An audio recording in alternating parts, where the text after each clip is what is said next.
welcome back to the Project Nomad. My friend's rig's back in the shop, so let's get on it.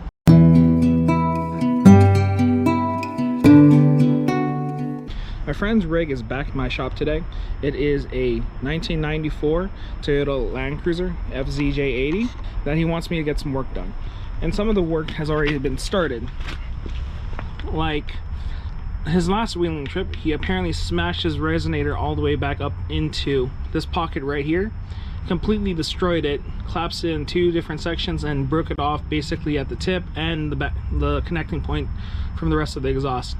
So he asked me to cut it off and then weld a little bracket up there so that it hangs nice and tight underneath the body right near the suspension, so that it's no longer an issue getting caught anywhere. The other big thing that he wants me to do is up front.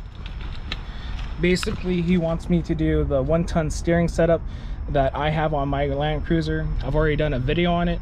It'll be linked down in the description down below. But basically, it's going to be the exact same thing that my Land Cruiser has, except a few minor changes because he has a King's off-road stabilizer. I'm going to be harvesting the bolts off of his setup and then using that in place of the bolts that I had. But it's basically going to be the exact same thing, and I've already gone over that previously. But the other thing that he wanted me to do in front as well was weld his caster radius plates onto his actual axle so that these things don't have a chance of vibrating loose or coming off if the bolts somehow get loose. So that's going to be a quick weld and then paint up. But other than that, that's basically what I'm going to do in the front. But the big thing that I wanted to go over in this video today is this axle relocation kit from Redline Cruisers. It is a budget setup to move our axles forward ever so slightly so that we have a chance, or a better chance, of clearing larger than 35-inch tires on our 80 series cruisers before we have to start cutting into our panels.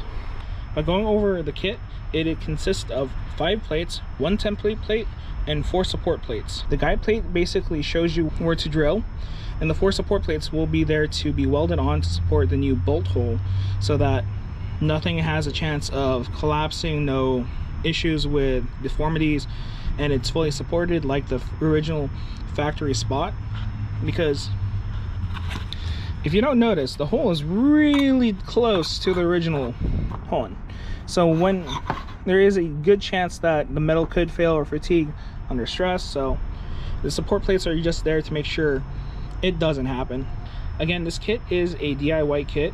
It is meant to be a more budget way of being able to clear 37s on up kinds of tires on a budget, because you can have a 3-lane kit, you can have radius arm setups, but this is a more budget way of moving the axle forward and keeping the same stock geometry in a more budget packaging. If you can see this is how the template plate works. You will put it on the original's position where the stock bolt hole and position are on the radius arm. Proceed to push it all the way down and then have this sit roughly flush with the radius arm mount. Then you will proceed to center punch the guide hole and then proceed to drill out said hole to an 18mm diameter so that you can run the old bolt through the new location. But before I forget, one of the tricky parts about the entire thing, one of the tricky parts about doing this is that the radius arm bolt is inserted outside inwards on the passenger side. So during someone's great design, the bolt is installed after the exhaust so that where the cats sit, the bolts now, in order to get it out, the cats now become an interference factor. To be honest, it's not that bad. All you need to do is get like a pry bar. If you have a skid plate or rock sliders that have skid plates, all you have to do is put a pry bar here and push it up or leverage it up. And if you don't have a skid plate or rock sliders, you can just use a plate of similar width and just lift up the cats, usually there is an entire heat shield around both of them. My friend has cats here that are aftermarket or from the previous owner. We don't exactly know, but all you can do is just put a plate underneath and lift both of them up, or just this side, so that you just have enough wiggle room to force the bolt outwards. That is it. That's probably the only real complicated part here. The other part is just making sure the hole is correctly there, and you don't even have to get it really in the right, you don't really have to be too exact, but just within the ballpark of the hole of where the guide wants you to be. You'll eventually have to line the bolts up anyway, and because of where the bushing, how the bushings are, it is going to align itself with the rest of the axle. So you don't have to be too precise, just good enough, to be honest. But bolts out, when you do put everything back in, I'd also recommend installing it inside towards out, so the cap is on the inside part, so if you ever need to do any maintenance here, you can just pop it out really quick on that side. No pry bar, no nothing, just that. But the first hole here is drilled out. I'm gonna move to the other side and start drilling there, and it's basically the same exercise on the opposite side, but minus having to deal with the bolt position or exhaust interference. So it'll be easy enough. So I got the pilot holes drilled out on all four sides. So now it is the process of just enlarging these things. Both bolts are out, so the axle in front can freely move, which is kind of expected. But to add to that, we can also now just line these things up and down and back, front to back, so it's not that much of an issue now. It is free spooling, so I just have to be careful that everything's supported, everything's still chalked up. So just gonna continue enlarging these things till I get to 18 millimeters, and I do have an 18 millimeter drill bit, so I can just punch right through and do it with that. But I'm gonna take this time and bore these things out with each reasonable drill bit. And that's pretty much all I have to do here. After that, I can just clean this portion up and get ready for welding.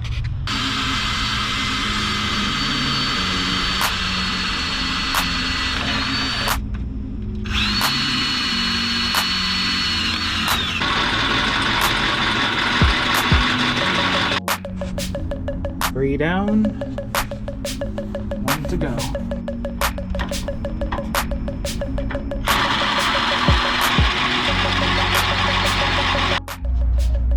Okay, I got the last of the holes drilled out. Well, the bolts all fit relatively well when I can get the bushings to line up. What I'm gonna do now, because it's getting late for me, is throw some little bit of paint on this end here so that this is covered up and it won't rust when we're not looking. And I'll go paint up the plates and weld them in tomorrow so that I actually can see and we'll be able to know what the hell is going on. So I can see and get some proper welds here. I believe this is less than I believe this is 3/16 steel, and I believe the support plates are also 1/4 inch, so I can pretty much get as hot as I really need to just to get them in place. And I'll go slow so that the bushings aren't heated up too much. But these bushings are pretty shot already. They're cracked on one side here. The other side has the full ring around. By you need to get these things replaced, but that's pretty much every 80 owner. That's pretty much every 80 owner who has stock bushings. They're all gone, but that's it. So I got the last of the holes drilled out and all the bolts fit perfectly. I got the last of the holes drilled out. The bolts fit relatively well. They're loose, but it's perfectly fine because I need them to be loose so that when I put the plates in, it is relative. They have some wiggle room so that the bolts can flex and I can wiggle them through the bushings. But yeah, I think I'm just gonna throw some paint on here and then go paint up the plates so that they're ready for tomorrow because it's getting late for me. I'm gonna call it for after that and I'll bring you back in the morning. So it's the next day. I got the plates painted up and the welding carts here. So the only thing now that's left to do is get the axle back into position so that I can run the bolts through and get everything tacked up before I weld it fully. But for the purposes of just keeping water and debris out, I think I'm gonna do more than a little bit of a full weld around everything, just so that debris doesn't go in there, cause some grime or anything else. We're gonna skip to the part where the welding starts happening because this is gonna be a pain in the butt. What I usually do in this situation to get everything back into place is I grab some ratchet straps and then run them along. I believe this is the T-case cross member to the front axle and then start pulling backwards, and that's how I get it to line up. It's relatively close. I don't need to pull it that hard, and to be frank, I'm pretty sure I can just roll it back and forth. I would require assistance for that, and I don't have that currently, so I'm just gonna do it that way. Maybe I'll try it that way, but just to see. But the whole goal is just to get the bolts to get through and have these things in position. That's it.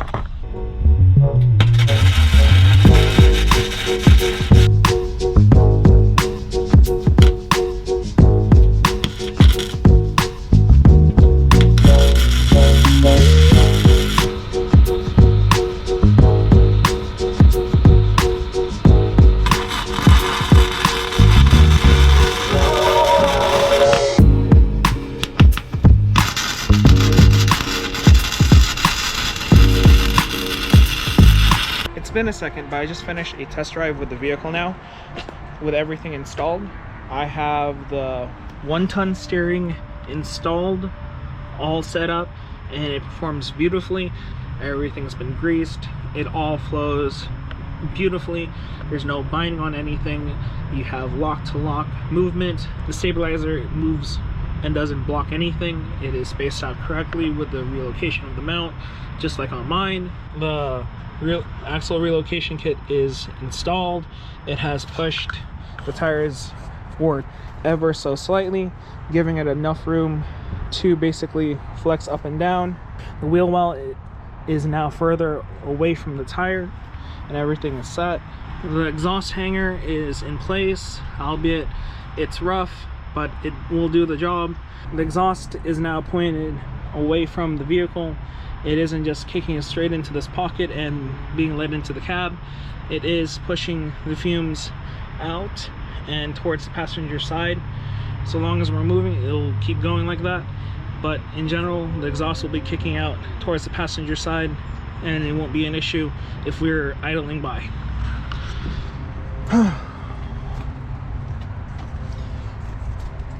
So yeah, I'm just waiting for my friend to pick it up. It's all set to go. And thanks for watching. This has been Project Nomad. And until next time, tread lightly. Yeah.